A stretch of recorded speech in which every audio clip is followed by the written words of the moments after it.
Hi, I'm Paul Battaglia, and this is section P1. Now, students should have a vast knowledge of how to deal with graphs and work with functions, and look at some of the characteristics of these things. So the essential question we would like students to be able to answer at the end of section P1 is, how do I find points of intersection of a graph, or test for symmetry, and use these characteristics to graph a function?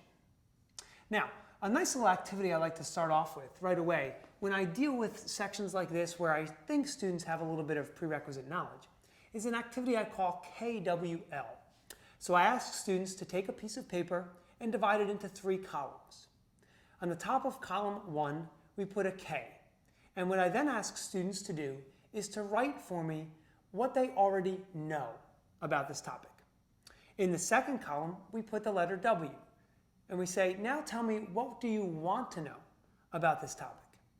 And then we actually put that aside. We talk a little bit about it, but then we come back to it at the end of the section. And then we fill in the column that now has a letter L. What did you learn about this topic that you didn't already know or that you really weren't great with? This is a nice, powerful activity to really bring everything together for the students. Now, I'd like to specifically highlight examples 6 through 8 because as we look at graphs and models, example 6 does a nice job of using realistic data. Feel free to recreate this data with your own class. Don't feel obligated to use the data that we've presented. Nevertheless, what I always like students to do is to actually plot the data out. I think it's very helpful, but we have to caution them. Common mistake is for students to assume that they know what's going on in between these points. So really just remind them that this is a general overview.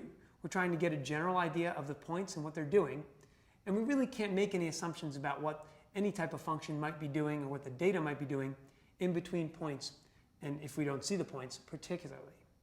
Now, the one last thing we should discuss is regression analysis. Since you might be using that throughout this section, it's important to note that this is discouraged on the AP exam.